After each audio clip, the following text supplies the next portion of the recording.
pero si no lo tienen a la vista no importa, yo igual voy a ir indicándoles cuáles son las preguntas también para que las vayan bien. Hoy día nos toca ver teoría de la ley, mañana vemos la parte general de personas, que son las dos clases que tenemos esta semana, porque ahí luego ya paramos hasta el próximo lunes. Teoría de la ley es una materia que no para todos no es igualmente relevante, algunos no tienen que verla porque en sus universidades teoría de la ley, al igual que personas, no pertenece a derecho civil, sino que está en algún ramo como introducción al derecho, o teoría del derecho, o introducción al derecho privado, o algún otro nombre que le pueden poner en tal o cual universidad, y por lo tanto en los cedularios de grado no aparece. Para otros sí, para otros viene a ser el Civil 1, que es teoría de la ley, personas y toda la parte inicial, y luego el Civil 2 ya parte con actos jurídicos. Entonces, por eso es un tema que va a depender, digamos, de la universidad, si acaso les es más o menos relevante. No obstante aquello, claramente saber sobre ley y saber sobre personas no está de más, porque además es casi cultura general para el alumno que estudia Derecho, sobre todo si están dando el examen de grado y tienen que de repente enfrentar alguna pregunta en que les digan qué es la ley, claramente no pueden ignorarlo, no pueden decir no sé. Así que por ese lado, digamos, tienen que manejar. Vamos viendo entonces. La primera pregunta número 1, ¿qué es la ley? Hay que partir por aquí. Yo sé que todos deben saber lo que es la ley. Es uno de los conceptos que a uno más se le quedan cuando está en la universidad, lo estudia en primer año. Y como uno en primer año entra con todas las ganas y se aprende todo, porque uno en primer año no discierne nada, sino que se aprende todo lo que el profesor le dice, cosa que ya con el tiempo se va perdiendo. Entonces el concepto de ley, me imagino que todos lo deben manejar bien. Hay concepto legal, y ese concepto está en el Código Civil, en el artículo 1, lo cual ha sido criticado, como vamos a ver en un momento más, pero es la definición que tenemos. ¿Y qué dice el concepto de ley? Se lo deben saber, me imagino. Es una declaración de la voluntad soberana, sí, manifestada de la forma prescrita por la Constitución, manda, prohíbe o permite. Ya, la ley es una declaración de la voluntad soberana que manifestada en la forma prescrita por la Constitución, manda, prohíbe o permite. Traten de ser bien rigurosos con la definición, ya, que no se salten palabras, no se coman, porque luego el riesgo, digamos, en este tipo de conceptos que son tan básicos, es bien alto. Una declaración de la voluntad soberana que manifestada en la forma prescrita por la Constitución, manda, prohíbe o permite. Sigamos la misma línea. Pregunta 2. ¿Qué críticas se le pueden hacer al concepto? ¿Qué críticas se le pueden hacer al concepto? La verdad es que se trata de un mal concepto. No es un concepto que la doctrina diga lo alabe, sino que al contrario, se le critica bastante. Y tiene muchas críticas. Tanto así que hay autores, y lo vamos a hacer nosotros también, tienden a clasificar las críticas, a dividirlas en dos categorías. Están las críticas de forma y las críticas de fondo. Críticas de forma y críticas de fondo. Críticas de forma. Las críticas de forma dicen relación con aquellas donde lo que se critica no es la definición en sí, sino que son aspectos formales.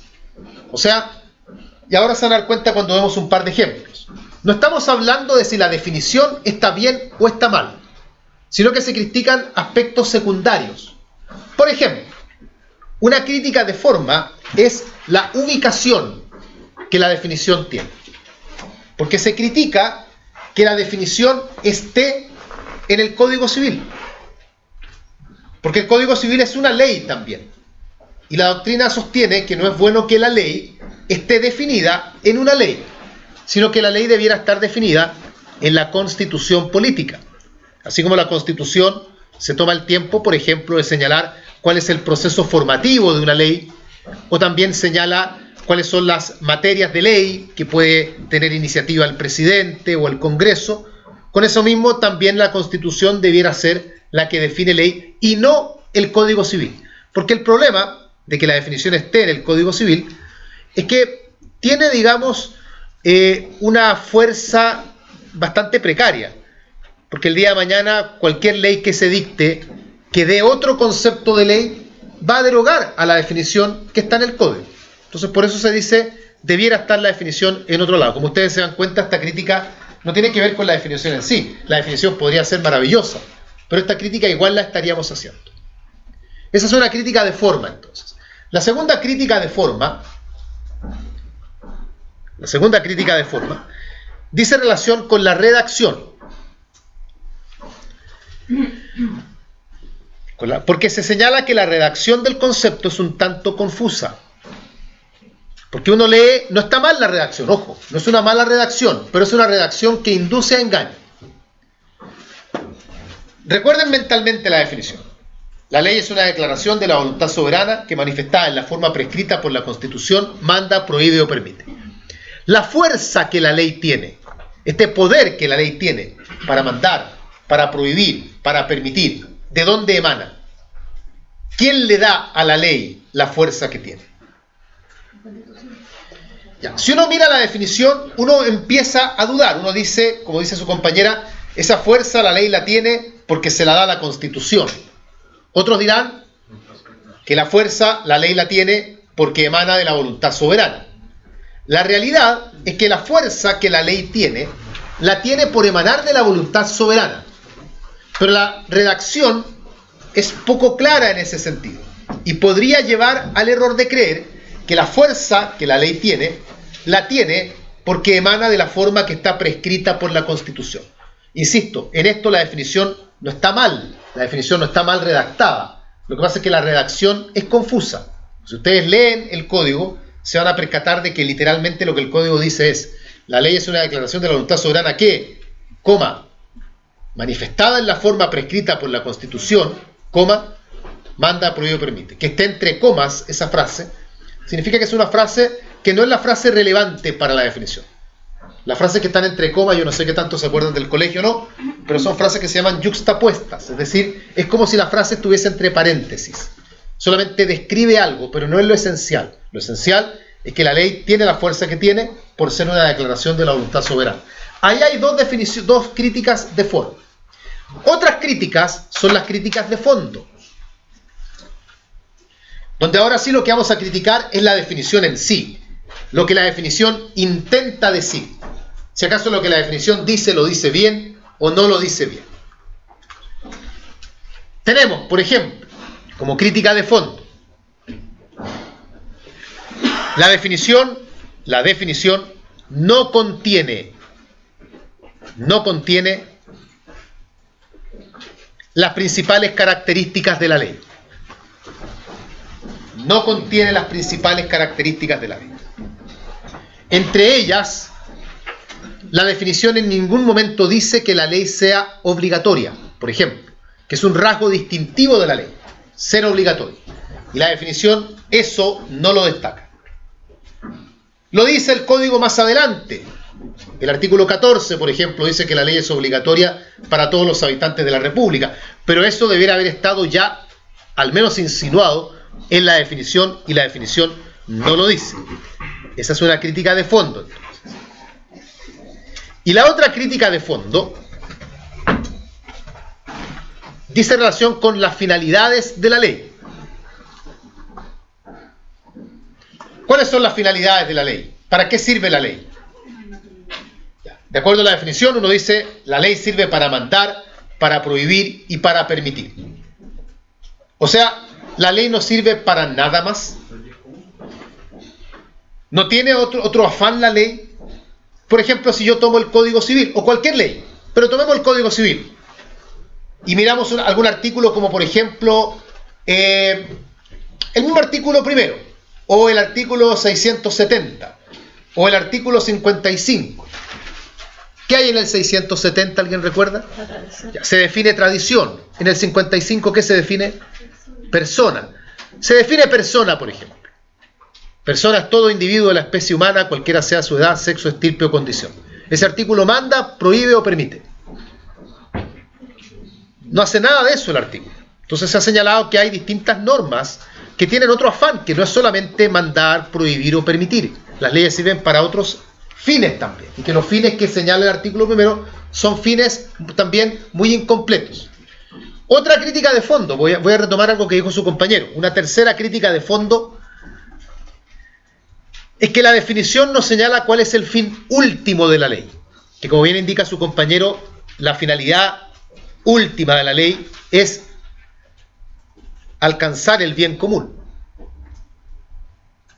Y eso la definición tampoco lo dice. Por esta y por muchas otras razones, porque las críticas son varias, se señala que la definición del artículo primero, entonces, es una mala definición. Pregunta 3. ¿Qué otros conceptos de ley conoce?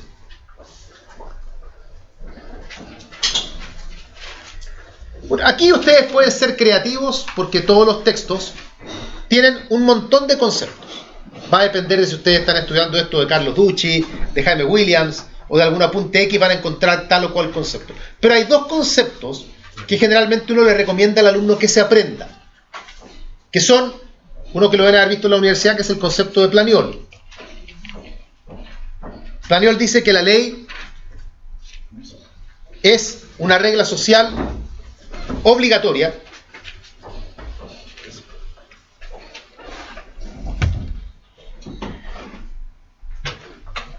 establecida con carácter permanente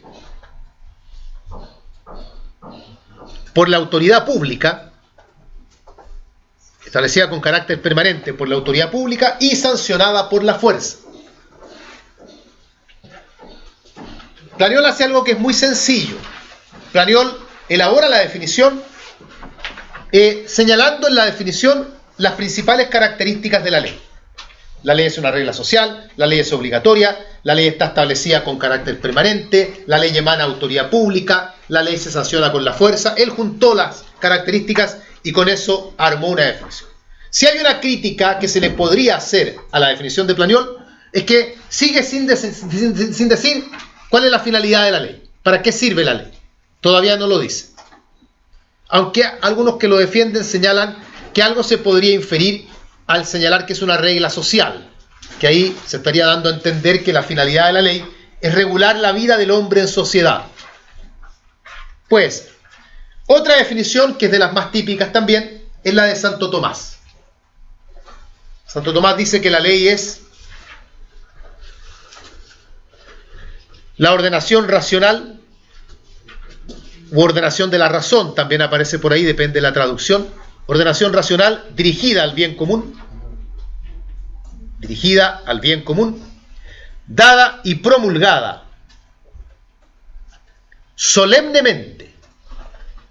promulgada solemnemente, por quien tiene a su cargo el cuidado de la comunidad. Dada y promulgada solemnemente por quien tiene a su cargo el cuidado de la comunidad. La virtud evidente de la definición de Santo Tomás es que señala cuál es la finalidad de la ley, el bien común. Pero la verdad es que la definición de Santo Tomás es bien débil en otros aspectos. Tampoco dice que la ley sea obligatoria, ni tampoco menciona las principales características. Pero son las dos definiciones como más clásicas que da el estudiante de Derecho.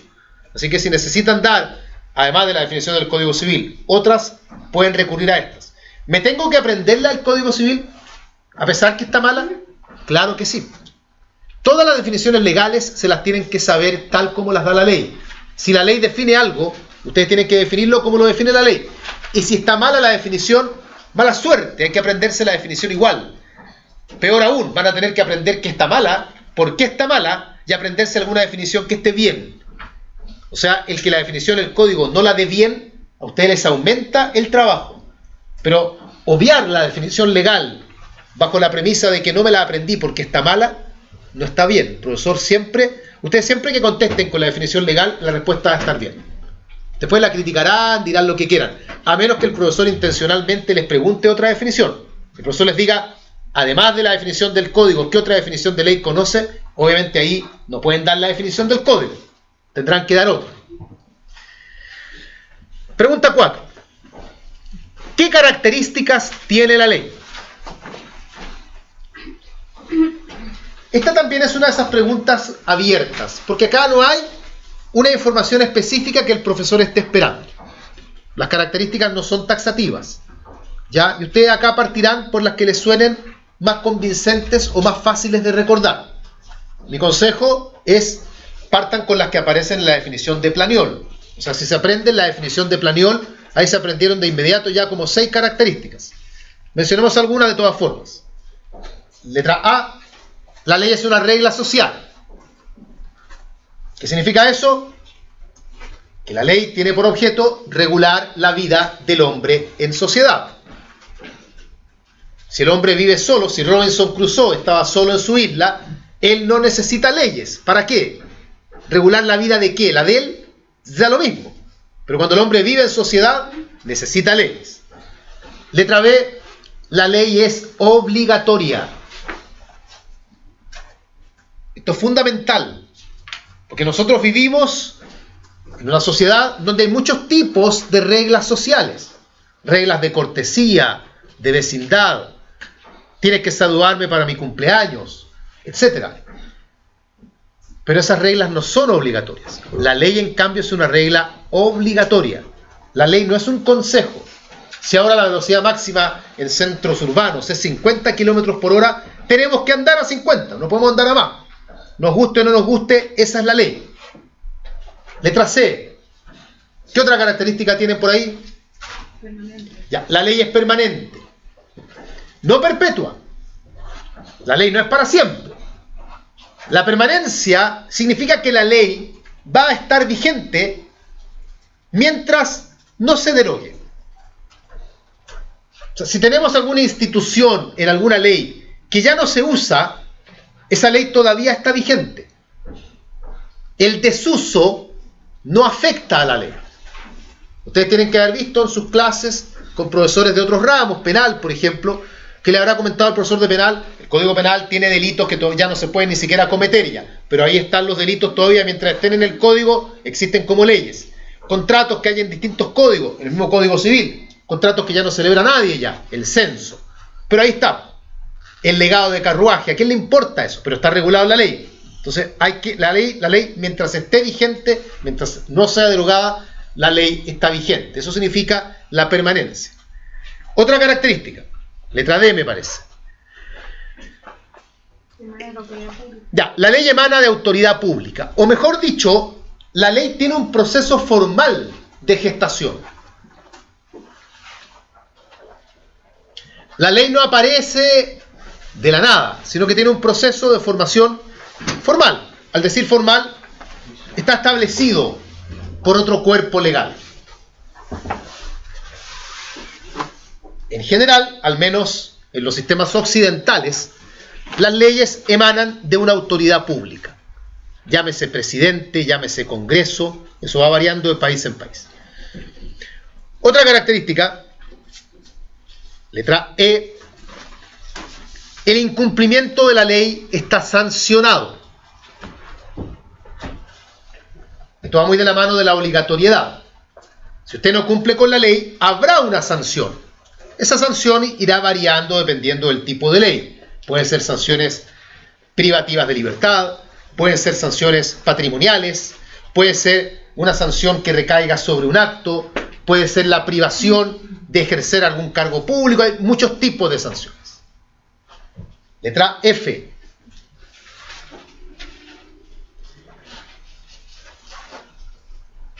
La sanción de la ley, la sanción, se puede provocar por medio de la fuerza. O sea, la fuerza respalda el cumplimiento de la ley. A usted lo vamos a castigar y no le estamos preguntando si quiere ser castigado. Lo vamos a forzar a tolerar el castigo. Esa fuerza es una fuerza que está organizada legalmente. No es la fuerza física, la fuerza bruta, no es la autotutela.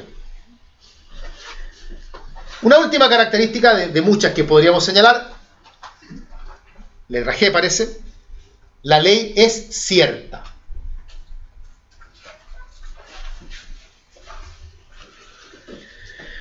Y esto que la ley sea cierta se puede mirar de dos puntos de vista. Por un lado, la ley no necesita ser probada. Ese es un aspecto de la certidumbre de la ley, que la ley no necesite ser probada. Y por otro lado, la ley se presume conocida por todos. Existe la llamada presunción de conocimiento de la ley. Nadie puede alegar ignorancia de la ley una vez que la ley, haya entrado en vigencia. La ley se presume conocida por todos.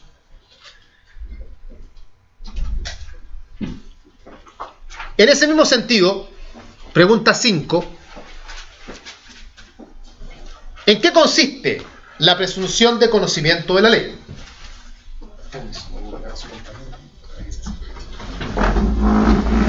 ¿En qué consiste la presunción de conocimiento de la ley?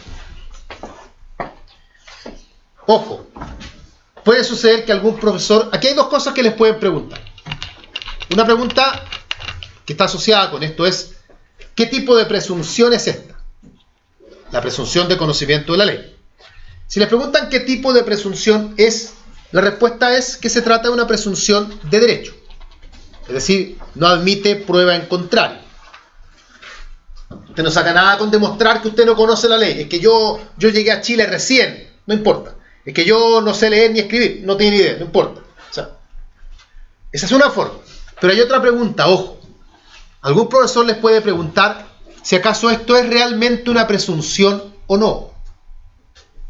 Porque uno suele decir, la ley se presume conocida por todos, la presunción de conocimiento de la ley. ¿Es realmente una presunción? Y esto lo pregunto porque hay profesores que estiman que no se trata de una presunción, sino que le dan otro carácter. ¿Cuál sería? Una ficción. Dicen que esto no es una presunción, sino que es una ficción legal. Porque esto no es real. Nadie conoce todas las leyes. Porque entiendan el alcance de la presunción. La presunción es conocer todas las leyes en detalle. Cuestión que sabemos que escapa físicamente a cualquier persona. Ahora, obviamente la presunción de conocimiento de la ley existe por una cuestión de seguridad jurídica. Porque si uno pudiese alegar desconocimiento, ese sería el primer argumento para defenderse ante cualquier conducta. Yo no sabía que matar estaba prohibido por la ley. Prometo no hacerlo más. Yo no sabía que si le pegaba a Juan, eso estaba prohibido. Pensé que se podía. Entonces ahora que ya sé que está prohibido, no lo volveré a hacer. Entonces hay seguridad jurídica detrás de esto. Pregunta 6. ¿Conoce excepciones a este principio o a esta presunción o a esta ficción? ¿Hay excepciones o no? ¿Hay casos en que se podrá alegar ignorancia de la ley? Sí, hay excepciones. Vamos a dar un par de ejemplos. Pero lo importante es que si va a haber excepciones, esas excepciones tienen que estar en la ley. No es que yo pueda decir, yo voy a alegar desconocimiento acá porque a mí se me ocurre que acá yo podría alegar desconocimiento. Tiene que haber una ley que permita alegar desconocimiento de la ley. ¿Quién recuerda algún caso? Hay uno que es como el típico, por lo menos en derecho civil. El pago de lo no debido. Ya, el pago de lo no debido. En el pago de lo no debido, artículos 2296, 2297, ahí en el pago de lo no debido, el código, démosle contexto un poco a la historia, ¿ya? Pagar lo que no se debe consiste, tal como el nombre lo indica, en que una persona paga algo que cree que debe, pero no lo debe realmente. Y la ley permite que cuando uno paga lo que no debe, que uno pueda repetir lo pagado, o sea, recuperar lo que pagó. Por error yo le debía a Pedro y por error le pagué a Juan. Entonces la ley me dice, dile a Juan que te devuelva lo que le pagan. Esa es un poco la idea. Y uno debe justificar el pago de lo no debido. Uno debe explicar por qué se equivocó.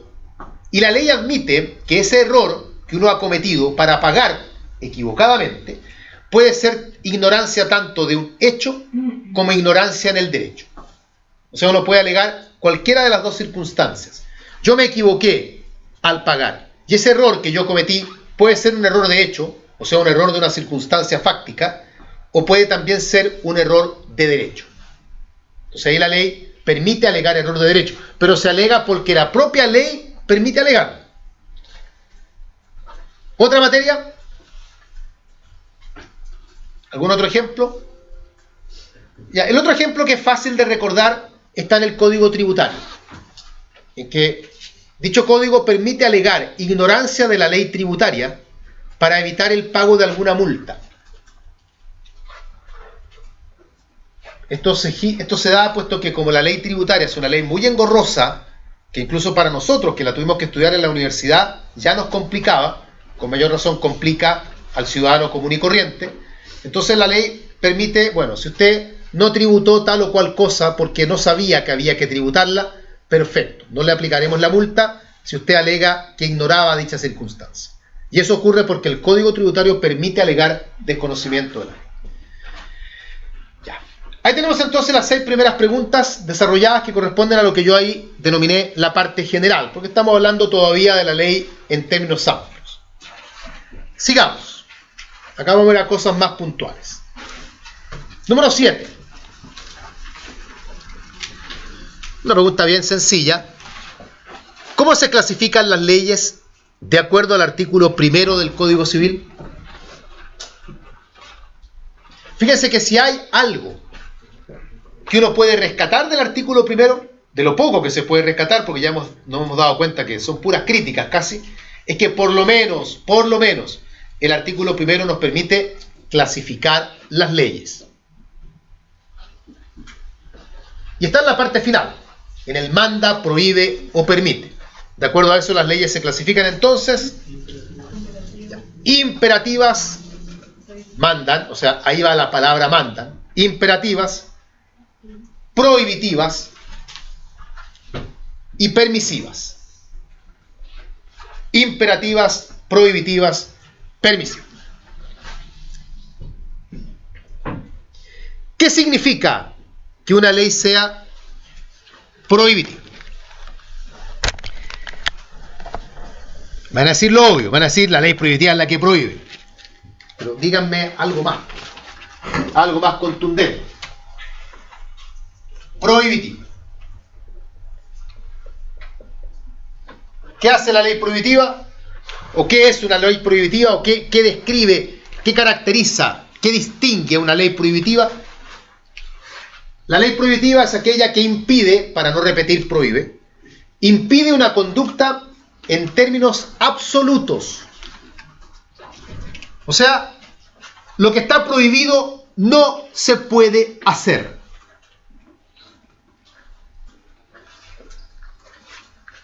Por ejemplo, la facultad de testar es indelegable. No se puede delegar. No hay manera de delegarla. Porque la ley no nos dice la facultad de testar es indelegable a menos que dicho testamento se otorgue por escritura. No dice eso. Prohíbe y prohíbe. Eso caracteriza a una norma prohibitiva. ¿Aún habiendo excepciones, profe? Es que no tiene que haber ninguna excepción. Porque si hay excepciones, la norma ya no es prohibitiva. La prohibición es una prohibición en términos absolutos, insoslayables. Las normas prohibitivas en el derecho privado son muy pocas. Porque el afán del derecho privado no es prohibir, por el contrario. Pero hay. Cuando la ley me dice a mí, por ejemplo, están prohibidos los usufructos sucesivos, listo, eso está prohibido y no hay nada que hacer. No se pueden enajenar las cosas que están fuera del comercio, punto. No hay nada que hacer. Esas son normas prohibitivas. Las imperativas, que son las que uno tiende a asociar con la palabra mandan, imperativa. La norma imperativa es aquella que impone el cumplimiento de un requisito para una conducta. Impone el cumplimiento de un requisito para llevar a cabo una determinada conducta. La norma imperativa se divide en dos. Hay dos tipos de norma imperativa. La imperativa propiamente tal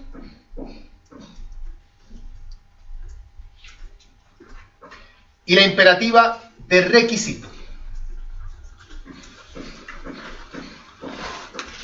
Ambas Vuelvo al comienzo, ambas tienen un elemento en común y ese es que ambas suponen cumplir con un requisito para una conducta. La imperativa propiamente tal es aquella en que la ley exige el requisito para una conducta que está permitida. O sea, se trata de conductas permitidas, pero la ley quiere que esas conductas se hagan de cierta manera. Por ejemplo, la compraventa de inmuebles deberá hacerse por escritura pública.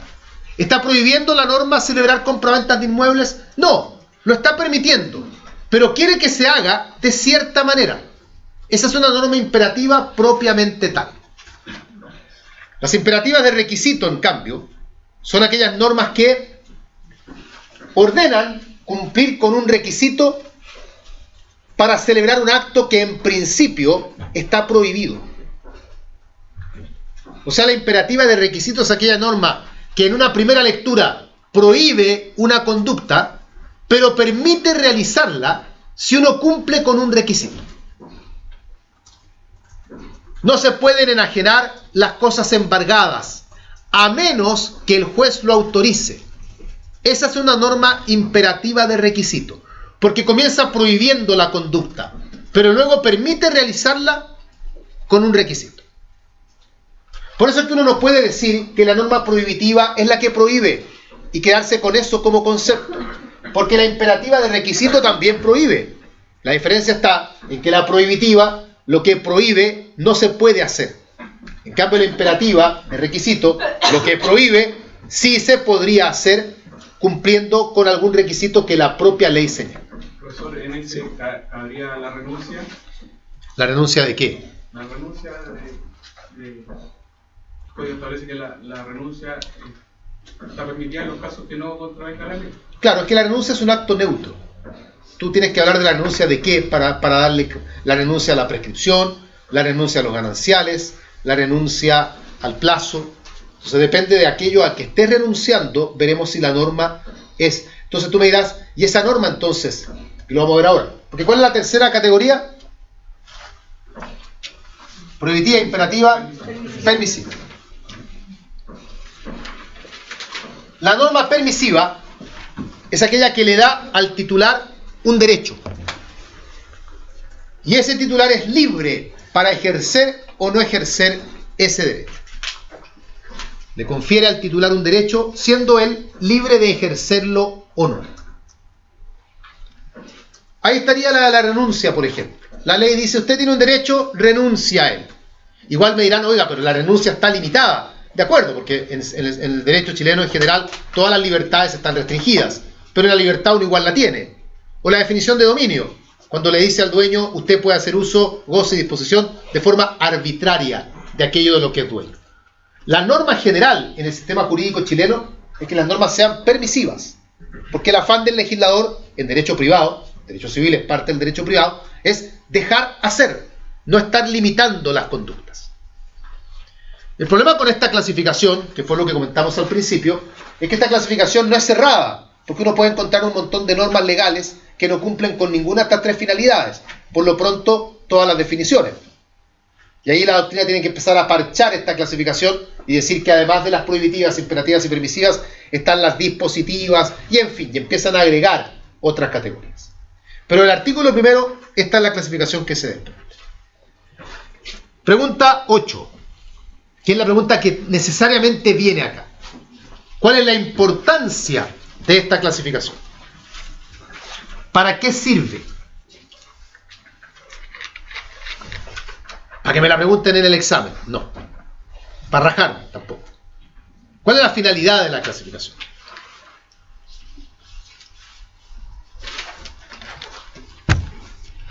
No es clasificar por clasificar, sino que ¿para qué? ¿Para qué sirve? Esto es re importante, y esto no tiene que ver con teoría de la ley. Esto tiene que ver con derecho civil en general. O sea, lo que les voy a decir ahora puede aparecer en cualquier parte. La importancia de esta clasificación es la sanción, exactamente. La sanción.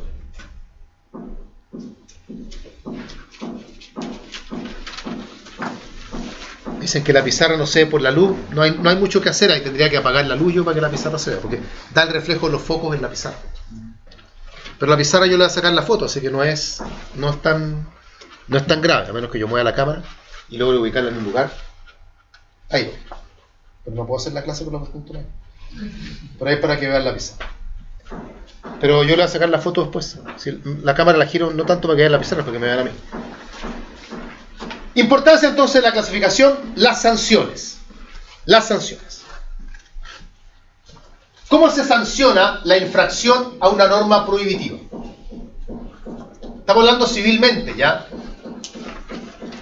Cuando yo celebro un acto que está prohibido por la ley, ¿cuál es la sanción que recae sobre dicho acto? Nulidad absoluta.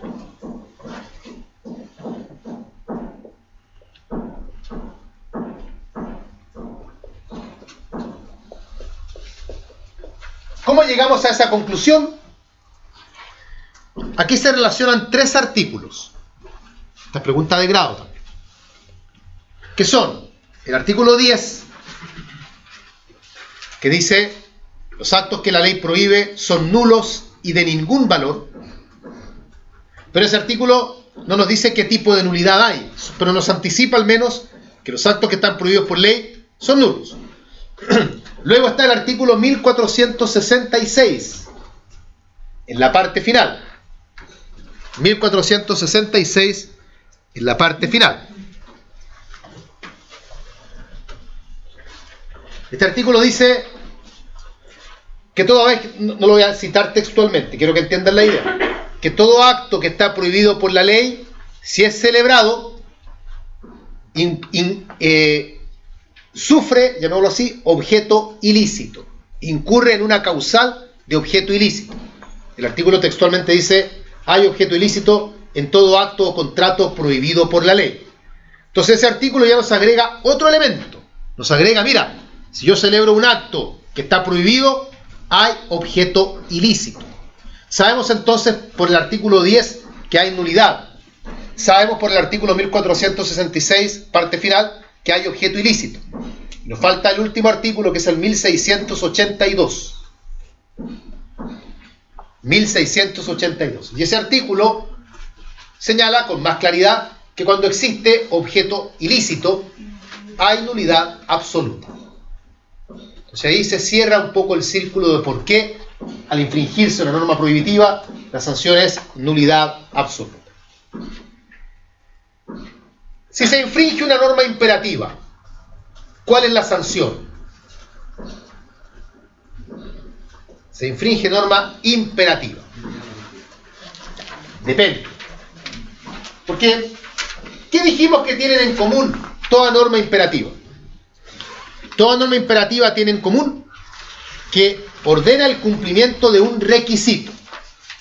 Entonces, para saber cuál es la sanción, lo que tenemos que observar es hacia dónde apunta el requisito. Me explico. Letra A.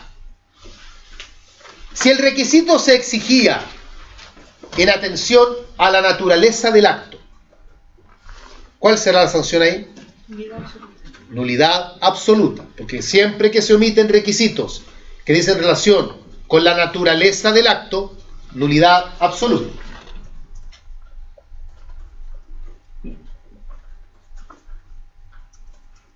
Por ejemplo, enajenar un bien embargado por decreto judicial sin la autorización del juez. Ahí el requisito de la autorización del juez es por la naturaleza del acto que celebramos. Sanción, nulidad absoluta. Letra B. El requisito, la ley lo pedía en atención al estado o calidad de alguna de las partes. O sea, el requisito no tenía que ver con el acto en sí, tenía que ver con la calidad o el estado de alguna de las partes. ¿Cuál será la sanción ahí? Nulidad relativa.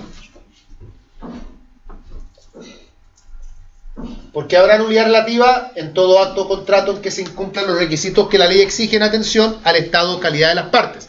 Por ejemplo, el marido casado en sociedad conyugal, que para poder celebrar ciertos actos necesita la autorización de la mujer. Esa autorización es porque él está casado en sociedad conyugal. Si él estuviese soltero, no necesitaría la autorización de nadie.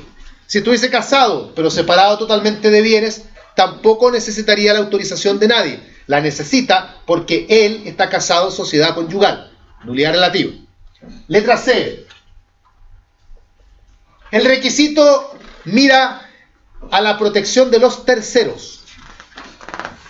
La ley exige el requisito para proteger a terceros. ¿Cuál será la sanción? Inoponibilidad. Inoponibilidad. Y en cuarto lugar, letra D, cualquier otra sanción que la ley contemple. Ahí la ley puede, para algún caso puntual, determinar una sanción específica. Por ejemplo, el menor que se casa sin ascenso. ¿Cuál es la sanción que contempla la ley? Por ejemplo, puede ser desheredado. No es una indignidad en sí, porque las indignidades se alegan por otra vía. Pero puede ser desheredado. Entonces es una sanción que no es ni nulidad absoluta, ni relativa, ni inoponible. Las permisivas. Si se omiten, si se incumple, ¿qué sanción tienen?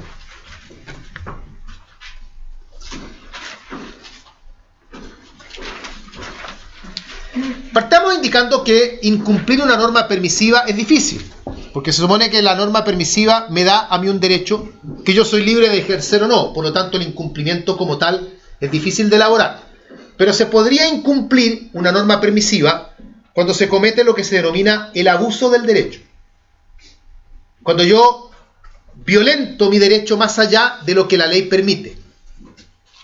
Yo soy dueño de este plumón, por lo tanto con este plumón la ley dice que yo puedo hacer lo que quiero. Entonces, ¿qué hago yo con el plumón? Le empiezo a rayar la ropa al compañero. Entonces ahí yo ya estoy ejerciendo mi derecho más allá de los límites que la ley permite. Y en ese caso, ¿cuál será la sanción más frecuente?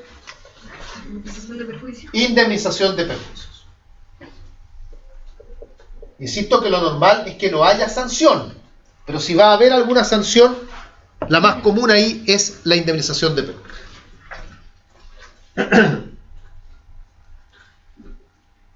En ese sentido, la lesión enorme sería abuso de derecho, ¿no? No necesariamente, porque la lesión enorme te va a conducir a sanciones que son muy diversas. El abuso del derecho se da cuando tú ejerces tu derecho. Habría que ver el caso de lesión, porque no te olvides que tú puedes incurrir en lesión sin quererlo. Entonces ahí no hay un abuso del derecho al fin y al cabo. Podría darse un abuso del derecho si tú a conciencia provocas que otro celebre un acto contigo que le es inconveniente. Un dolo podría ser, más que una lesión tal vez. Ya. Sigamos. Ahí cuando llegue la foto, ustedes en la misma foto se van a dar cuenta del reflejo que da la pizarra. Claro que acá en la foto no molesta, pero van a ver que hay un reflejo en la pizarra. Sigamos. Pregunta 9, para terminar con el tema de la clasificación. ¿Hay otras clasificaciones de ley?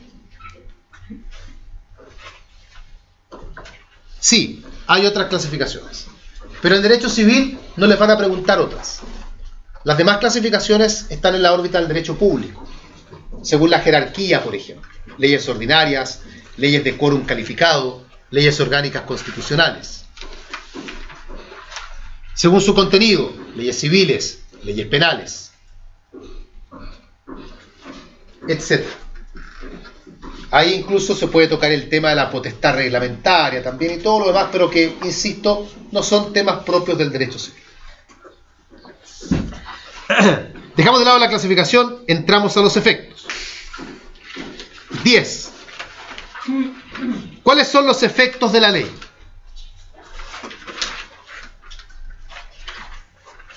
No confundamos efectos con finalidades, porque las finalidades son particulares de cada norma. Cada ley apuntará a una finalidad puntual.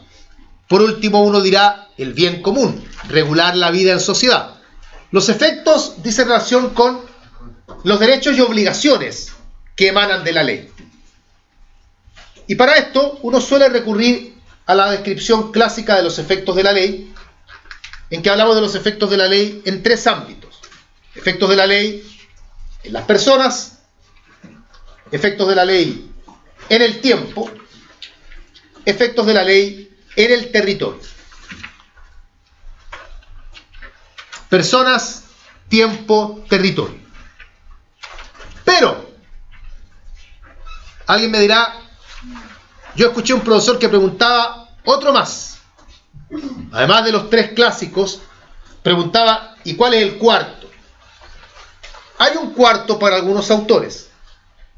Además de las personas, del tiempo y del territorio, algunos también hablan de los efectos de la ley en cuanto a la sanción. ¿Y qué es esto mismo que está acá? Que esos profesores, en lugar de preguntarlo vinculado con la clasificación, lo preguntan como efectos. Efectos de la ley en cuanto a la sanción. Pregunta 11. ¿A quiénes obliga la ley? Estamos hablando de los efectos de la ley en las personas aquí. ¿A quiénes obliga la ley? ¿A quiénes obliga la ley? A todos. Artículo 14 del Código Civil. La ley es obligatoria para todos los habitantes de la República. Habitantes. ¿Qué significa habitantes?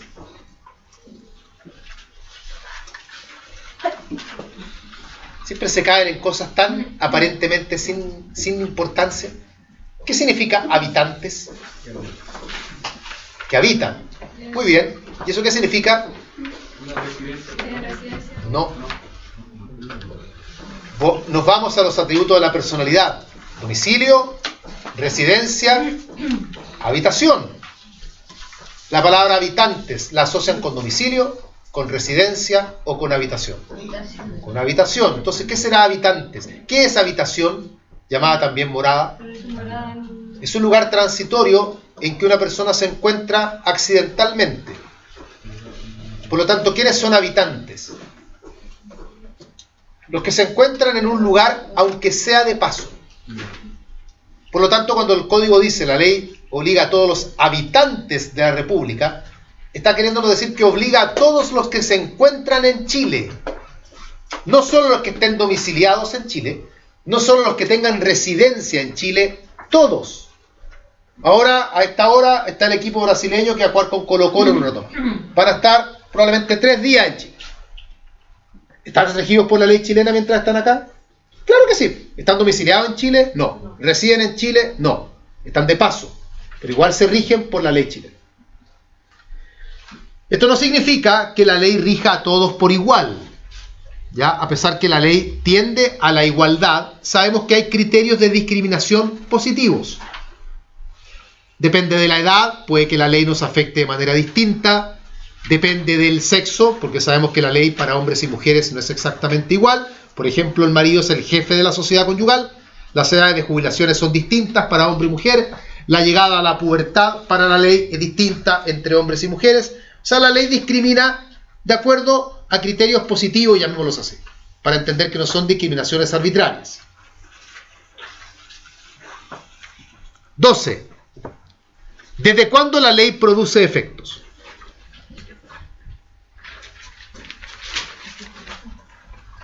Ya. La ley produce efectos, regla general, desde que es publicada en el diario oficial. Para la respuesta más completa es desde que es promulgada y publicada. Porque si se le publica sin estar promulgada, no sirve. Pero la sola promulgación tampoco sirve. Es promulgada y publicada.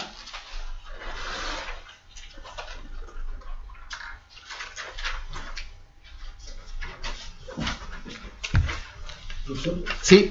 en el examen los profesores nos apuntan digamos, el trámite legislativo. No debiera, no en civil por lo menos. Ya. ¿Ya? Pero sí creo yo que hasta cierto punto uno deberá manejar un poco, por cultura general, tal vez no en detalle todo el proceso formativo de la ley, pero sí entender un poco la función que cumple el Congreso y el presidente como colegislador. Pero ahí al detalle, que a uno le digan, hábleme de todo, de la iniciativa, de la moción, de la sanción, de la discusión, no en civil. Ahora, si alguno tiene cédula en constitucional, ahí sí pueden preguntárselo, porque ese es un tema más de constitucional. Teoría de la ley, en rigor, no es derecho privado, es derecho público. Por eso muchas universidades no tratan teoría de la ley en civil, porque estiman que es un tema ajeno al... Pero está en el Código Civil, entonces por eso uno tiene que verlo. Pregunta 13, que va muy vinculada a la que hicimos recién. ¿Qué es la vacancia legal? ¿Qué es la vacancia legal? Demos el concepto primero y ahí explicamos lo que es. No tiene concepto legal, pero podemos decir que la vacancia legal es el periodo de tiempo que media, entre la publicación de una ley y su entrada en vigencia.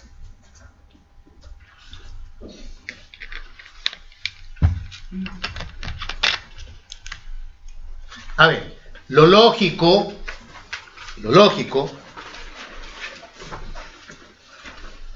es que las leyes entren en vigencia cuando son publicadas. Pero a veces sucede que la ley es publicada, pero la propia ley indica que no va a entrar en vigencia con la publicación, sino que entrará en vigencia en un momento posterior. Momento que la propia ley se encarga de señalar. 3 meses luego de ser publicada, 6 meses, 1 año, en fin. Eso se llama vacancia legal. La ley ya está publicada, pero no rige todavía. Pues no hay razones objetivas para esto, pero podría ser, por ejemplo, porque falta crear instituciones que hagan efectivo el funcionamiento de la ley. Por ejemplo, dictamos la ley de matrimonio civil, pero no existen todavía los tribunales de familia.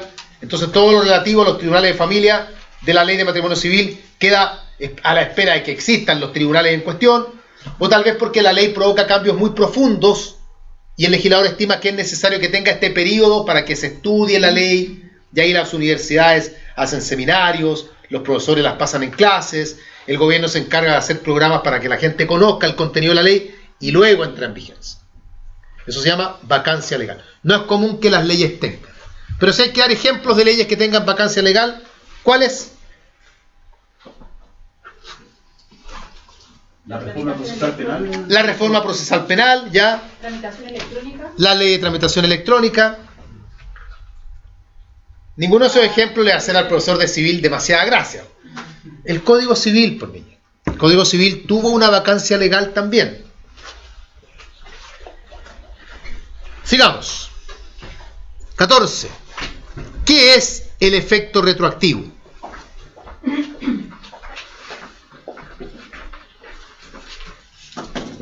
A ver, el Código Civil, en el artículo 9, dispone que la ley, una vez que entra en vigencia, dispone hacia el futuro y advierte que la ley no tendrá efecto retroactivo. Efecto retroactivo implica que una ley afecte situaciones que han ocurrido con anterioridad. O sea, la ley la dictamos hoy día y la ley afecta cuestiones que pasaron ayer. Y eso el legislador dice no. La ley rige siempre hacia el futuro, no puede volver hacia atrás. ¿Pero podría la ley tener efecto retroactivo? Sí, la ley podría tener efecto retroactivo. ¿Y cómo eso lo conciliamos con lo que dice el artículo 9? Cuando resulta que el artículo 9 dice que la ley no tendrá jamás efecto retroactivo. Y aparece una ley con efecto retroactivo, incumpliendo el artículo 9 del Código Civil. ¿Qué hacemos ahí? Ponemos el grito en el cielo y decimos, no, no puede tener efecto retroactivo, porque el artículo 9 dice que no se puede. ¿Esa es la respuesta? O la respuesta es, si esta ley dice que tiene efecto retroactivo, va a tener igual, no importa lo que diga el artículo 9. ¿Cuál de las dos es la postura correcta? Es la segunda. ¿Y por qué? Porque la misma ley la que lo expresa. Porque el artículo 9, que está en el Código Civil, es un artículo que está en una ley. Y si hay otra ley que dice algo distinto, entre la pugna de una ley con otra ley, ¿cuál prevalece? La más nueva. Distinto sería si lo que dice el Código Civil lo dijese la Constitución, por ejemplo. Ahí es distinto. Porque una ley no puede ir contra la Constitución. Pero estamos tirando a pelear una ley con otra ley. Y eso sí se puede. Porque están en la misma categoría. Y siempre primará, no siempre, pero por lo menos en este caso prima la más nueva. O sea, ¿puede haber leyes con efecto retroactivo? Sí. Justamente para esto, el legislador dictó, hace montones de años, una ley sobre el tema, que es la ley sobre efecto retroactivo de las leyes. Ustedes la encuentran en el apéndice del Código Civil. Y es tan antigua que no tiene ni número. Tiene nombre nomás. La ley sobre efecto retroactivo de las leyes.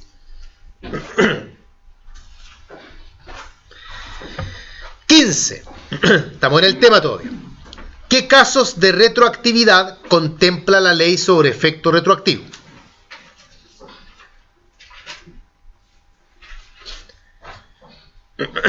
Es una ley casuística. A esto me refiero con que es una ley que va colocándose en distintas situaciones. Por ejemplo, trata qué ocurre con las leyes que pretenden tener efecto retroactivo en materia de capacidad, en materia de contratos, en materia de prescripción. Pero a pesar de que trata varios casos, uno igual puede condensar la idea de la ley en una idea, y que es la siguiente.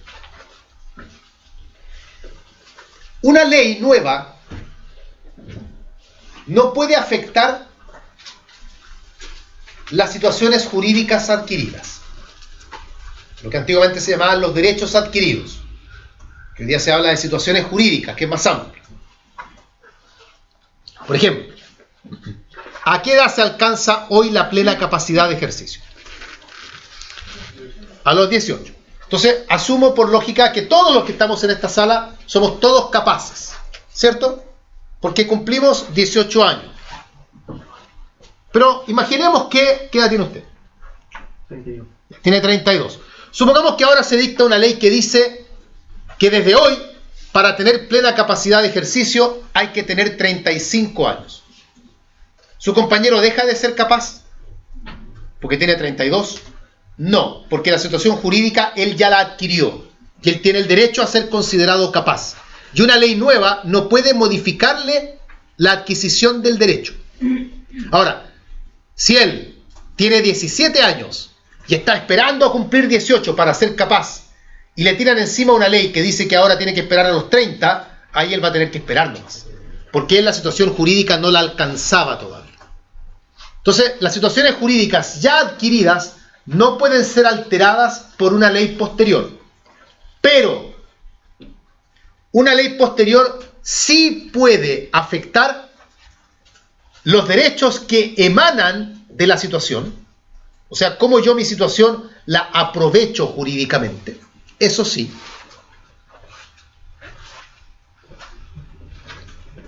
Y la ley nueva también puede referirse a cómo perder la situación.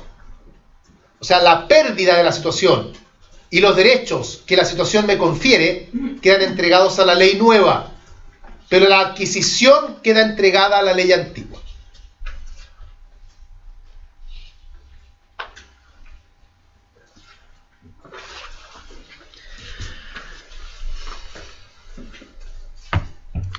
(16) ¿Hasta cuándo produce efectos la ley? ¿Hasta cuándo produce efectos la ley? Regla general, la ley produce efectos hasta que es derogada. El simple desuso, ya lo habíamos dicho, no afecta la ley. Pero una vez que está derogada, la ley pierde vigencia. ¿Es siempre así? ¿Podría la ley, a pesar de estar derogada, seguir teniendo vigencia? Excepcionalmente puede ocurrir. Eso está asociado con la pregunta que viene a continuación. Pregunta 17. ¿Qué es la ultraactividad de la ley? Conocida también como la supervivencia de la ley.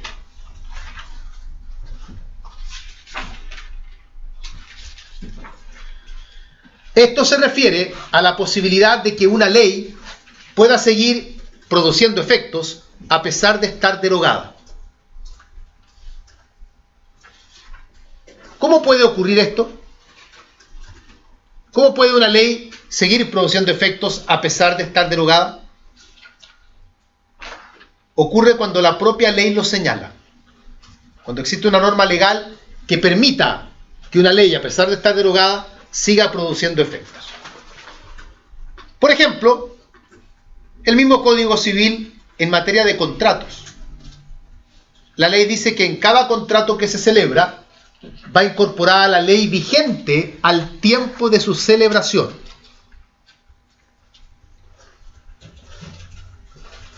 Si luego esas leyes cambian, en ese contrato no van a cambiar.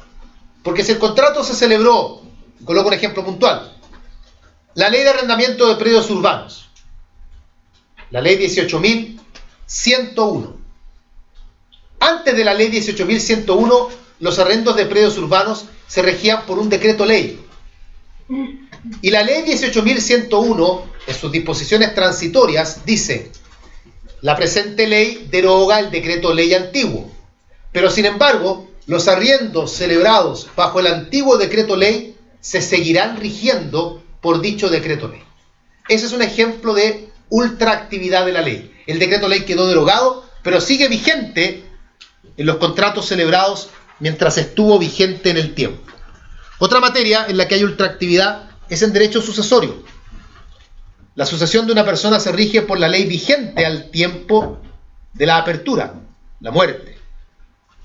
Por eso es que hoy en día, a pesar que ya no pasa tanto, ya cuando en la oficina llega un cliente que le dice: abogado, murió mi mamá hace muchos años y nunca repartimos la herencia, queremos que nos oriente. Uno tiene que preguntarle: ¿cuándo murió su mamá? Porque si la mamá murió antes del año 98, no es lo mismo que si murió después. Porque antes del año 98 había porción conyugal, había un montón de instituciones. Sí, pero esas están derogadas, para abogado. Claro, pero en el caso de su madre, si ella murió en el año 81, por ejemplo, hay que ir a desempolvar un Código Civil del año 81 para dividir la herencia. Porque esa es la ley aplicable a esa sucesión, aunque esté derogada. Eso es un ejemplo también de ultraactividad.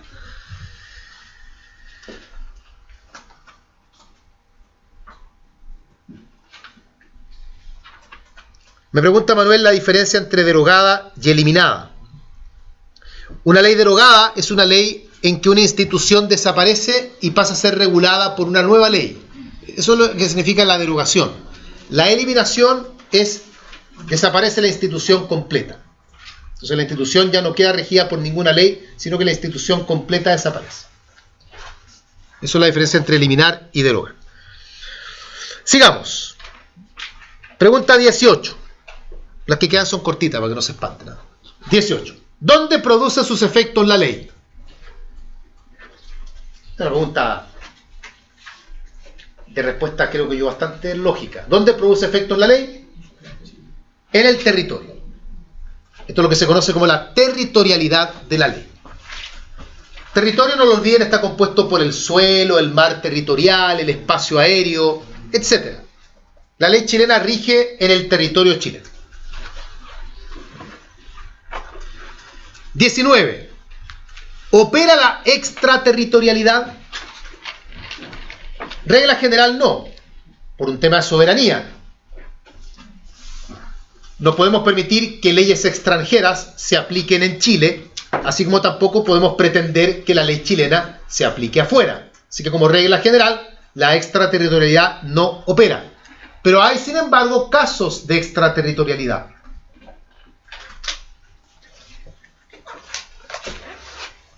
Y en el Código Civil nos encontramos, por lo menos temáticamente, cuando uno estudia esto que se llama la extraterritorialidad de la ley, la van a encontrar en los artículos que van del artículo 15 al 18.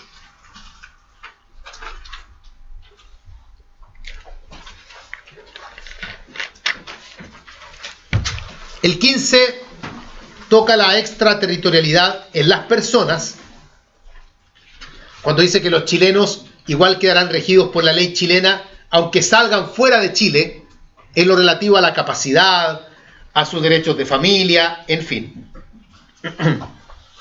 Voy a colocar un ejemplo retonto, pero resulta que yo tengo un hijo de 5 años y estoy cachando, yo no vivo con la madre, qué sé yo, una aventura que tuve por esto, mentira, sí, una aventura que tuve por esto. Pero resulta que yo estoy cachando que me van a demandar de alimentos. Entonces digo, me voy de Chile, voy a ir a Argentina. Y como la ley argentina, estoy inventando, no obliga a pagar alimentos, yo digo, no pago alimentos. ¿Me persigue la ley chilena argentina? Sí, me persigue. Pero ¿cómo me va a aplicar la ley chilena si estoy en Argentina? Bueno, porque la ley chilena contempla acá un caso de extraterritorialidad. A usted lo van a demandar de alimentos y tiene que pagar alimentos igual, esté viviendo donde esté viviendo. El artículo 16 trata la extraterritorialidad en los bienes.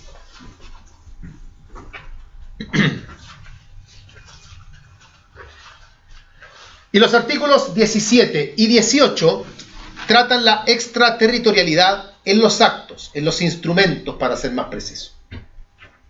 En cuanto a cómo se celebran los instrumentos, qué valor probatorio tienen, en fin. 15 personas, 16 bienes, 17 y 18 instrumentos. 20. Esto lo respondimos ya, pero para ordenarnos. ¿Cuáles son los efectos de la ley en cuanto a la sanción? Lo que hicimos en la pizarra. Si les llegan a preguntar esto, van a tener que hablar de las leyes prohibitivas, las imperativas y las permisivas, y referirse a cómo se sanciona la infracción a cada una de ellas. Esos son los efectos de la ley en cuanto a la sanción. Seguimos. Dejamos de lado los efectos de la ley. Nos metemos ahora en la interpretación.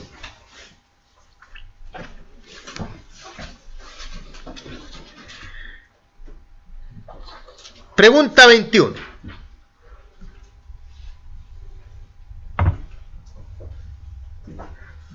¿Qué es interpretar la ley?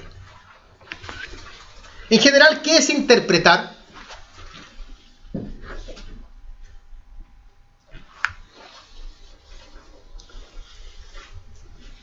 ¿Alguien sabe lo que es interpretar? Buscar el real alcance. Sí, no hay concepto formal, pero uno suele decir que interpretar es buscar el verdadero sentido y alcance, descubrir el verdadero sentido y alcance, encontrar, alcanzar, indagar, cualquier verbo que les parezca adecuado, el verdadero sentido y alcance de una ley, un contrato, lo que sea. Y ahí uno habla de la interpretación de la ley, la interpretación de los contratos, en fin. Entiendan que una de las características de la ley, que nosotros no comentamos, es que las leyes son abstractas. O sea, las leyes no regulan un caso concreto.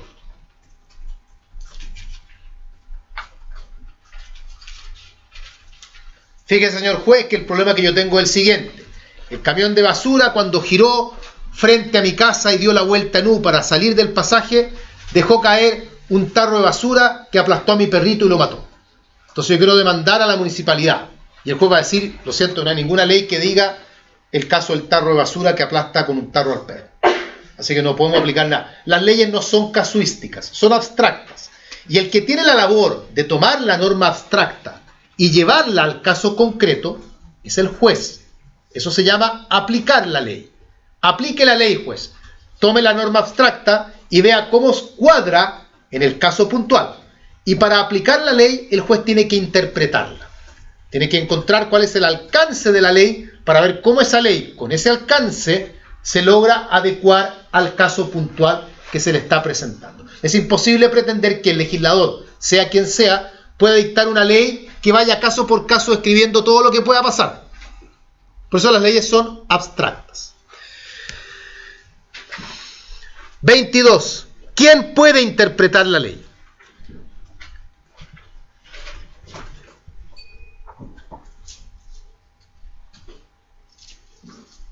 ¿Quién puede interpretar la ley? Desde el punto de vista de la interpretación, se suele dividir en dos aspectos. Por un lado está la interpretación privada, llamada también interpretación doctrinal. Y acá cualquier persona puede interpretar. Ustedes, yo, los autores del derecho. Porque cualquiera puede tomar una ley y empezar a sacar sus propias conclusiones. Mira, yo creo que esta ley quiere decir tal o cual cosa. Esa es la interpretación doctrinal. Por otro lado, está la interpretación por vía de autoridad.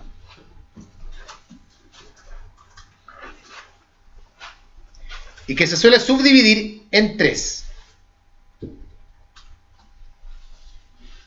Letra A, interpretación auténtica, o también conocida como interpretación legal. ¿Quién va a interpretar aquí? el legislador, y lo hace a través de leyes interpretativas. Letra B, interpretación administrativa.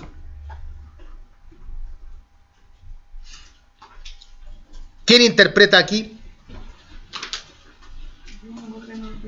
Ciertos órganos de la administración del Estado que tengan facultades para interpretar. Director de Servicio de Impuestos Internos, Inspección del Trabajo, superintendencias, que pueden interpretar ciertas normativas para poder aplicarlas a caso concreto. Y letra C, la interpretación judicial, que obviamente es la que le corresponde a los tribunales de justicia.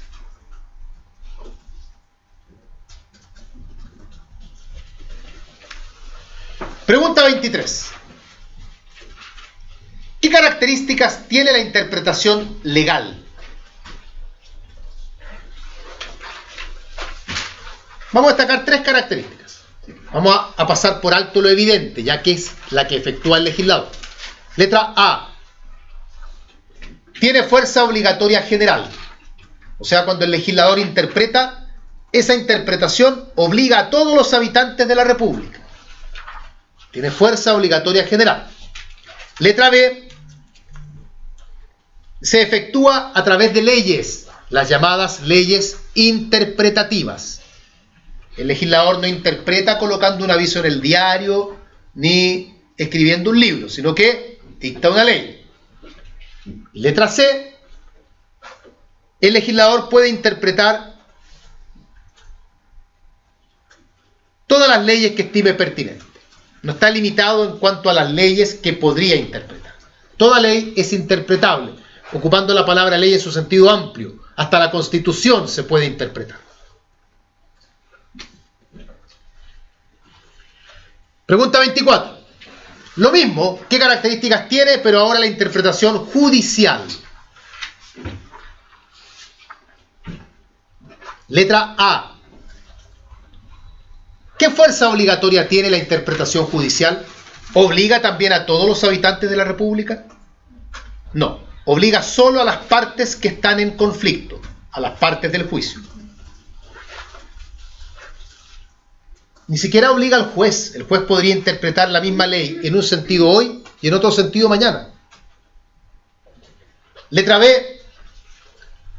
¿A través de qué interpreta el juez? Así como el legislador interpreta a través de leyes interpretativas. El juez interpreta a través de las resoluciones judiciales, las sentencias principalmente. Ahí está la interpretación que el juez hace, en la sentencia. Y letra C, el juez también puede interpretar toda clase de leyes. Obviamente va a depender del tipo de conflicto que esté conociendo, pero potencialmente tiene la fuerza, tiene el poder, tiene la aptitud de poder interpretar toda clase de leyes. Pregunta 25. ¿Cuáles son los elementos de interpretación? Aclaremos que los elementos de interpretación son para que interprete quién. ¿Quién debe interpretar sometiéndose a los elementos de interpretación? El juez. Los elementos de interpretación son para el juez. El Código Civil, la única interpretación que regula es la interpretación judicial. Y el juez, para interpretar, tiene que emplear los elementos. ¿Y cuáles son los elementos de interpretación? Está el elemento gramatical, elemento histórico, elemento lógico y elemento sistemático. Gramatical, lógico, sistemático, histórico. El orden del código es gramatical, histórico, lógico, sistemático. Artículos 19 en adelante.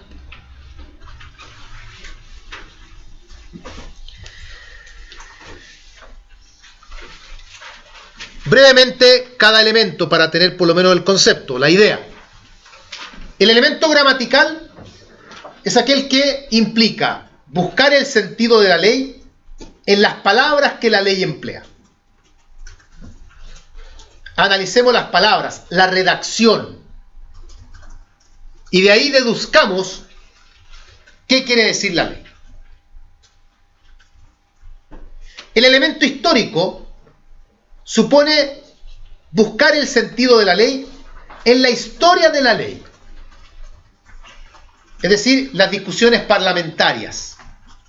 ¿Por qué la ley dice tal o cual cosa? Mira, veamos las discusiones parlamentarias. Cuando se discutió ese artículo, aquí encontramos que el motivo que provocó que los senadores y diputados redactaran la norma así, aquí está. Ellos querían tal o cual cosa. Eso es buscar el sentido de la ley en la historia. El elemento lógico. ¿Dónde busca el sentido de la ley el elemento lógico? Lo busca dentro de la misma ley. O sea, a través del elemento lógico lo que hacemos es comparar los artículos de la ley con otros artículos de la misma ley, tratando de encontrar armonía en las normas.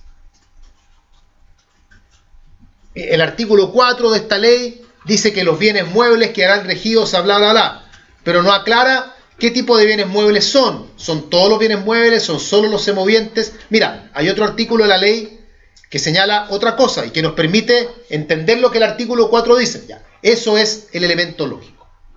¿Y el elemento sistemático en qué consiste?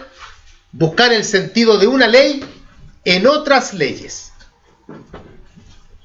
Tratar de encontrar el alcance de una ley buscándolo en otras leyes, o sea, en el ordenamiento jurídico. ¿Qué quiere decir el Código de Comercio al hablar de niños? Mira, no sé, pero sí te puedo decir que el Código Civil define niño. Entonces a lo mejor podemos nosotros llegar a la conclusión de lo que quiere decir el Código de Comercio aplicando la norma del Código Civil. Eso es la interpretación del elemento sistemático. Estos son los elementos de interpretación. Pregunta 26. ¿Qué sentido tienen las palabras que se emplean en la ley? Las leyes están compuestas por palabras. ¿Qué sentido tienen? ¿En qué sentido tenemos que tomarlas?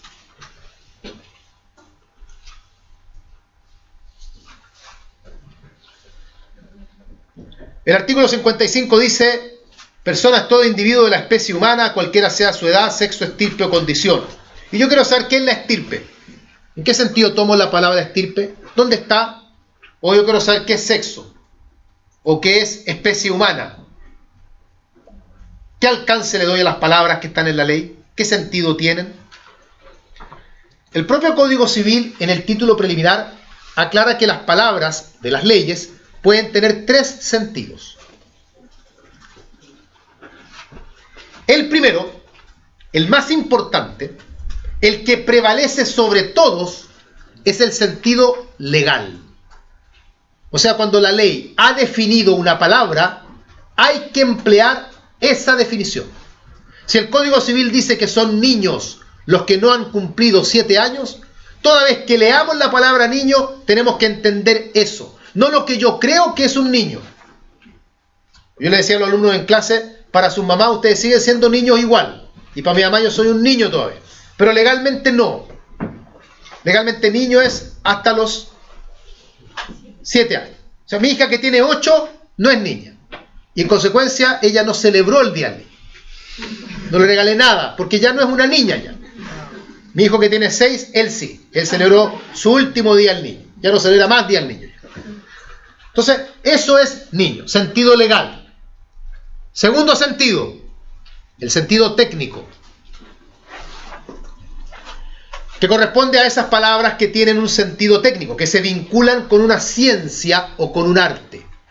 Y el Código dice que se les debe dar el sentido que le dan los que practican esa ciencia o ese arte. Son palabras que no están definidas en la ley, pero que tienen una connotación científica. Número 3, el último sentido, el que opera por descarte, cuando no opera ni el primero ni el segundo, el sentido natural y obvio,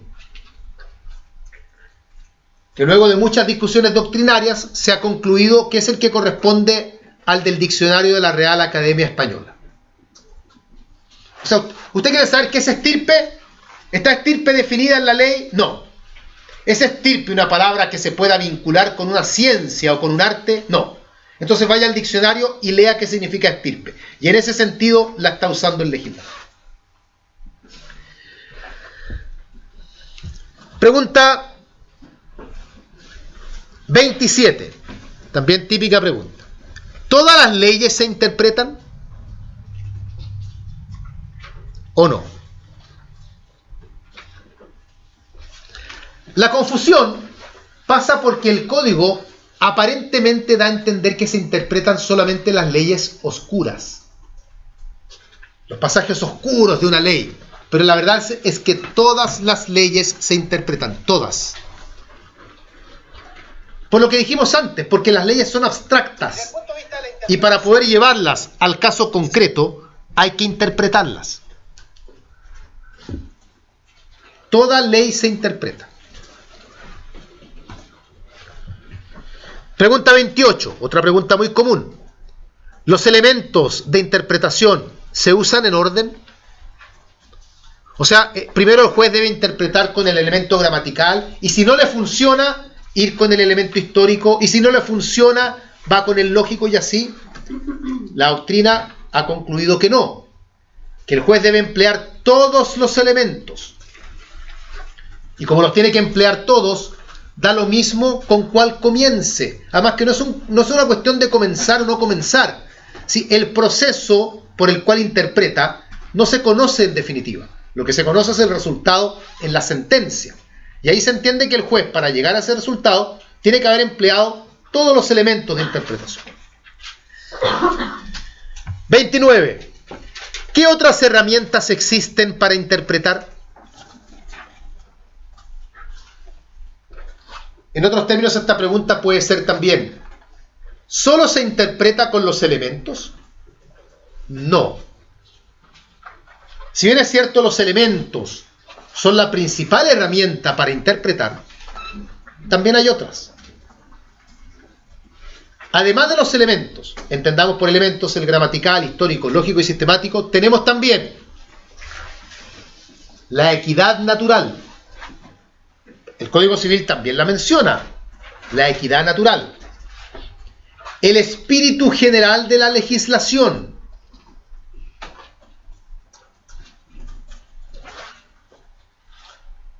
Los principios de interpretación. Por ejemplo, el principio de la especialidad. Cuando el Código Civil advierte que entre una ley general y una especial, prima la especial. Esa es una norma de interpretación. Y por último, esto no lo digan a menos que sea estrictamente necesario, algunos autores también agregan los aforismos. Dicen que también son herramientas para interpretar. Estas frasecitas que ustedes escucharon muchas veces en la universidad, quien puede lo más, puede lo menos.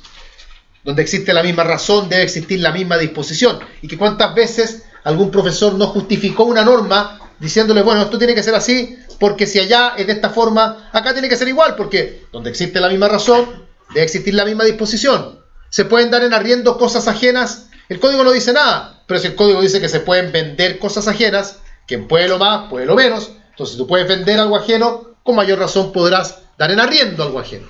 Y así se dice que también serían elementos de interpretación. 30. ¿Cuál es la principal diferencia con la interpretación de los contratos? También es una pregunta de grado. Hay varias diferencias, pero hay una diferencia que es la principal. ¿Y qué es lo siguiente? Olvídense por un momento de la ley de los contratos. La pugna es la siguiente.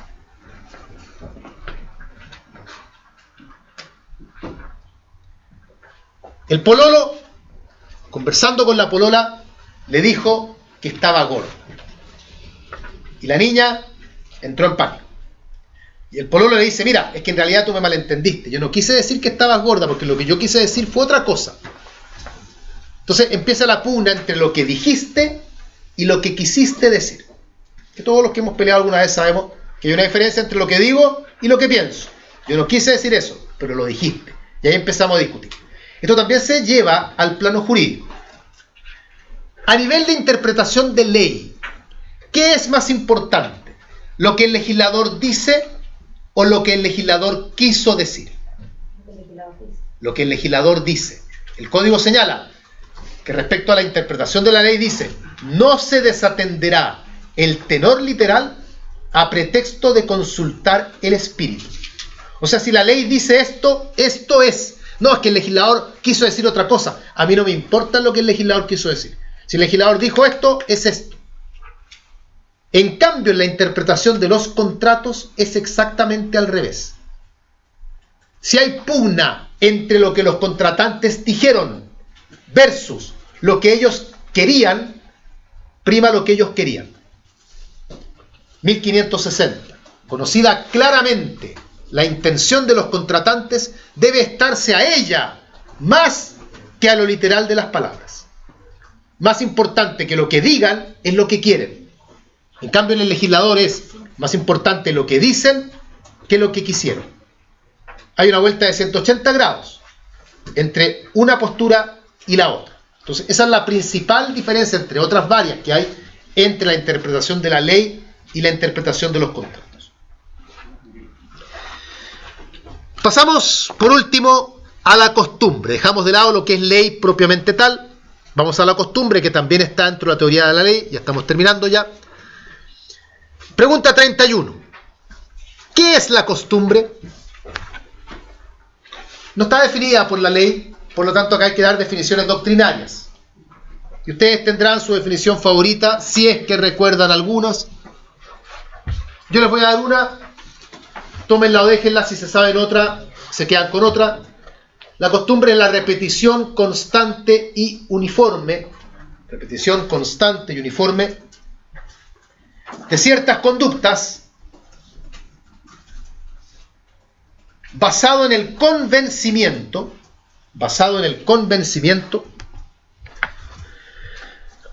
de que obedece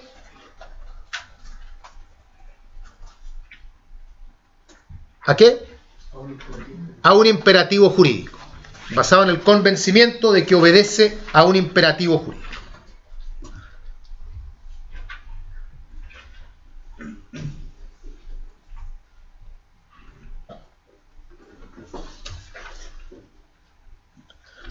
Entre paréntesis, Rodrigo, respecto a la interpretación de la ley, me había preguntado por la sana crítica. La sana crítica no tiene que ver con interpretación de la ley. La sana crítica es una forma de valorar los medios de prueba, que no es lo mismo, ¿ya? Como yo valoro un medio de prueba, no tiene que ver con interpretar la ley en sí. Así que la sana crítica no va acá. Volvemos a la costumbre. Repetición constante y uniforme de ciertos actos o modos de obrar, basado en el convencimiento que obedece a un imperativo jurídico. 32. ¿Qué elementos tiene la costumbre? Tiene dos elementos. Y de estos elementos es desde donde ustedes deben construir su definición. Un elemento es el llamado elemento material, que es la repetición de una conducta. O sea, algo que suceda en la sociedad de forma reiterada. Y letra B, el segundo elemento, elemento psicológico o elemento jurídico, o llamado también, en su acepción latina, la opinio juris, es el convencimiento, la convicción de que obedece a un imperativo jurídico. O sea, la gente, esta es la idea de la costumbre jurídica, que es la que estamos definiendo. Se trata de una conducta que todos adoptamos, y la adoptamos porque creemos que así es como debemos actuar de acuerdo a la ley. Y ahí lo interesante, no hay ninguna ley que trate el tema, pero nosotros estamos convencidos de que sí. Y el ejemplo que yo siempre daba en clases era el arriendo de casas de veraneo. Cuando uno arrienda una casa de veraneo, por costumbre, tanto el que la da en arriendo como el que la toma, asumen que viene amoblada. Porque yo no voy a ir de mudanza para irme 2 semanas a la playa. Arrendé un departamento con vista al mar para estar el fin de semana en Reñaca. Listo, vamos, llegamos, no hay cama, no hay refrigerador. No sirve el departamento. Oiga, pero nunca dijimos que iba a cama, refrigerador. Yo arrendé el departamento, no. Pero hay costumbre ahí. Se acostumbra que ese tipo de arriendos suponen que el departamento se entrega equipado. Eso es costumbre. No hay ninguna norma legal que diga que tenga que ser así, pero todos actuamos en dicho sentido porque creemos que jurídicamente eso es lo correcto. La idea es que si ustedes van a definir costumbre de la forma que la quieran definir, cualquier definición tiene que tener presentes esos dos elementos. 33. ¿Cómo se clasifica la costumbre? Hay varias clasificaciones.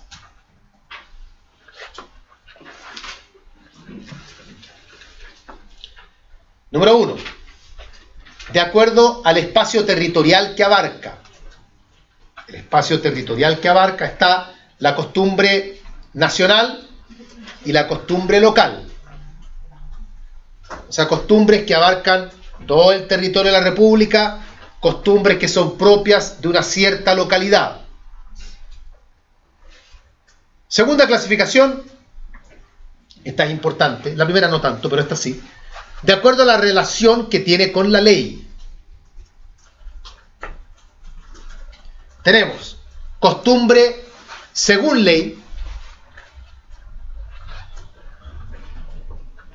Esta es aquella costumbre que solo opera cuando la ley la llama. Opera cuando la ley se remite a ella. Como ocurre, por ejemplo, en materia civil. El artículo 2 del Código Civil dice: la costumbre solo constituye derecho cuando la ley se remite a ella. O sea, si la ley no llama a la costumbre no se aplica. Letra B, costumbre en silencio de ley. Esta costumbre es la costumbre que se aplica sin necesidad de que la ley la llame. Se aplica siempre, no necesita que haya texto legal que la haga aplicable. Esto ocurre, por ejemplo, en materia comercial. En el derecho comercial, la costumbre, que es una fuente importante, el derecho comercial, rige sin necesidad de que haya una ley que la llame para que pueda operar. Y letra C, en esta clasificación, está la costumbre contra ley, que corresponde a aquellos casos en que la costumbre se aplica incluso en contra de lo que diga la ley. O sea, la costumbre tiene más fuerza que la ley. No importa lo que diga la ley, veamos lo que dice la costumbre. Y eso en el derecho chileno no ocurre. Sí ocurre en el derecho internacional. En el derecho internacional la costumbre es la fuente más importante, pero en el derecho interno, por lo menos en Chile, no existe la costumbre en contra de ley. Pregunta 34, que la agregué hoy día en la tarde, así que puede que no aparezca en el archivo que le envíen, las hojitas que tienen ahí sí. ¿Cómo se prueba la costumbre? ¿Cómo se prueba la costumbre?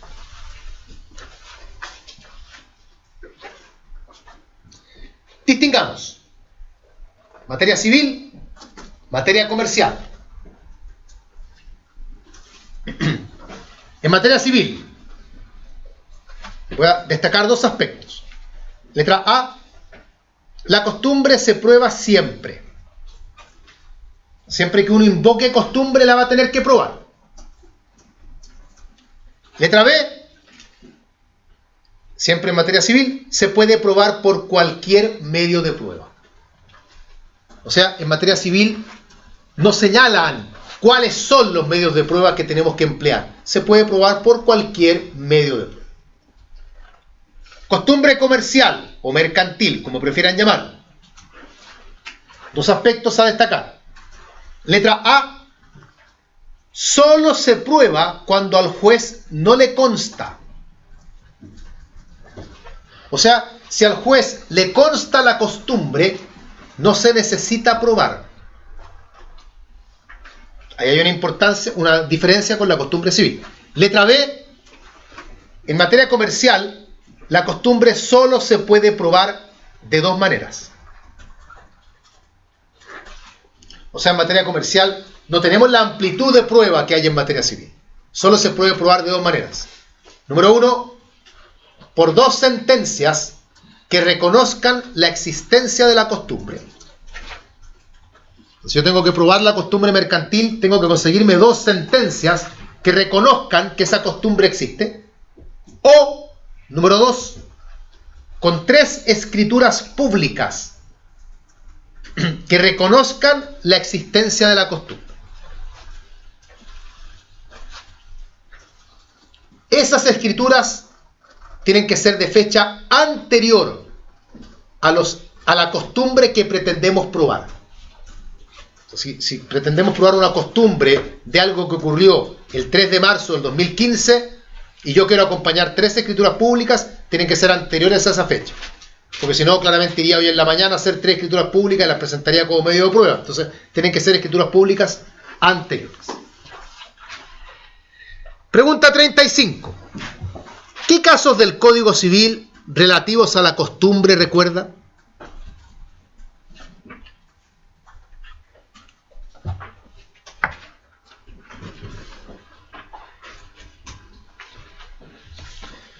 Sabemos que en materia civil la costumbre solo se aplica cuando la ley se remite a ella. ¿Recuerdan casos? Donde uno diga, mira, acá el Código Civil está llamando a la costumbre. ¿Recuerdan uno que sea algo? Para simplificarle el asunto, busquen después en el computador el Código Civil, descárguenlo por ahí y pongan buscar la palabra costumbre y vean todos los casos que hay. Eso lo pueden hacer, no voy a hacer trampa, es empezar a ordenárselo. Equivalente a costumbre también es la palabra usos, así que pueden buscar uso, costumbre, cualquier cosa. Pero como la idea no es esa. ¿Ah? ¿En la buena fe? ¿Pero en qué? Como un criterio de... No necesariamente. Les voy a dar un par de ejemplos concretos. Uno muy general, y es para muchos autores es el más importante de costumbre que hay en el Código Civil.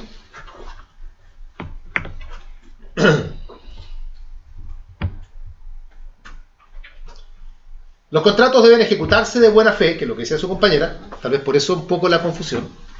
¿Y a qué obligan los contratos? Todo esto está en el mismo artículo, que es el 1546.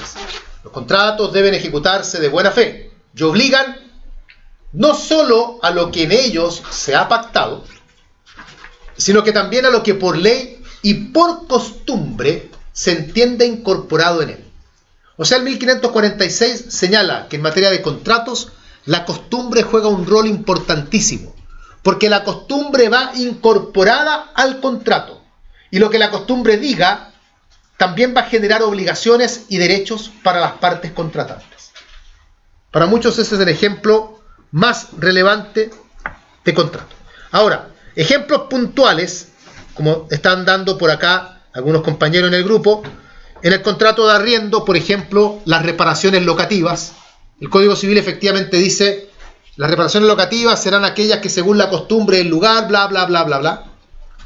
O al hablarse de la remuneración en el mandato. El Código dice que al mandatario se le pagará la remuneración estipulada o la usual. Y la idea de pagarle la usual evoca costumbre. Entonces hay diferentes normas por ahí en que se llama a la costumbre. Pero la más importante, insisto, es la del 1546. Recuerda también, Lorena, ahí en el WhatsApp, en la posesión notoria, también efectivamente en la posesión notoria aparece la costumbre. Hay varias, si no, no son pocos los casos de costumbre. Última pregunta. ¿Cuáles son las principales diferencias entre la ley y la costumbre? O sea, hagamos un paralelo somero entre ley y costumbre. Vamos viendo, a ver. ¿Qué diferencias recuerdan? Muy bien, ¿cuál otra? ¿Alguna diferencia tienen que encontrar? La obligatoriedad que tiene la ley versus Ya, número uno. En cuanto a la obligatoriedad, la ley tiene una obligatoriedad objetiva. La ley obliga, y obliga porque es la ley nomás. En cambio, la obligatoriedad de la costumbre va a depender de otros factores, entre ellos del valor que la costumbre tenga. si es costumbre según ley, en fin. Así que hay una diferencia. Otra diferencia, que lo vimos recién, en cuanto a la prueba, la ley no se prueba. La costumbre, en cambio, sí habrá que probarla, y ahí están los medios de prueba señalados a tal efecto. 3. En cuanto al desuso, la ley no se afecta por el desuso. Ya sabemos ya que las leyes pierden vigencia al ser derogadas. En cambio, la costumbre, por el desuso, pierde efectividad.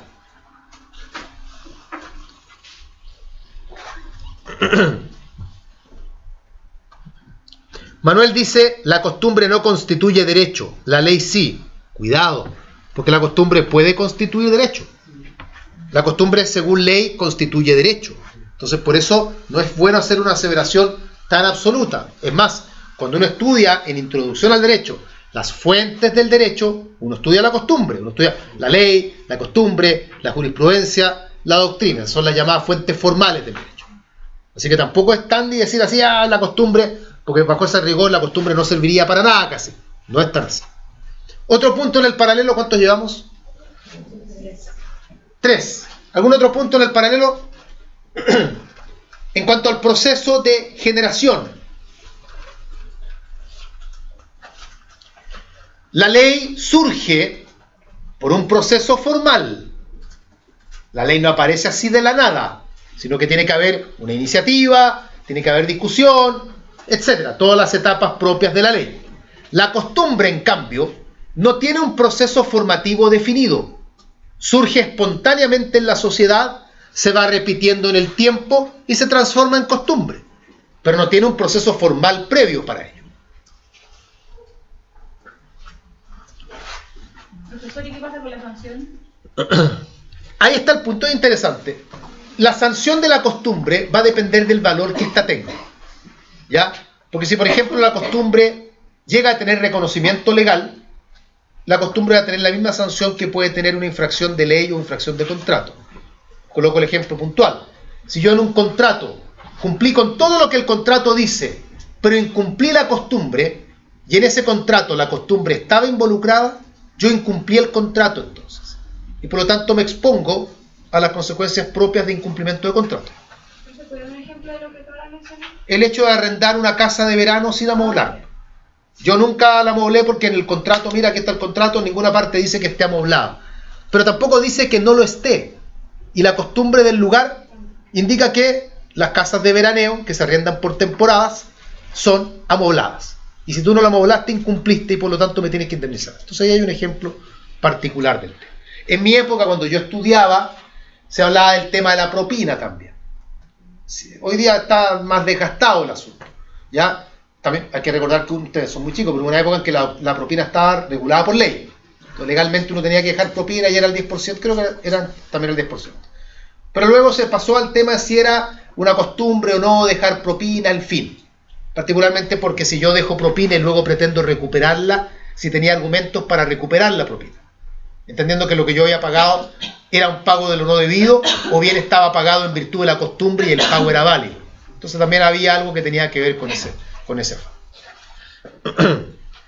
no menor, porque hace poco hubo un caso, ustedes lo tienen que haber visto, unos extranjeros que pagaron una brutalidad de plata en propina, pero se las devolvieron. Entonces uno podría discutir ahí si la propina es costumbre y es costumbre aceptada, a lo mejor no tenían derecho a restitución, pero por otro lado, el porcentaje que pagaron era un porcentaje mucho mayor que el porcentaje que usualmente se paga, entonces ahí hay una temática jurídica que uno podría haber tocado al respecto.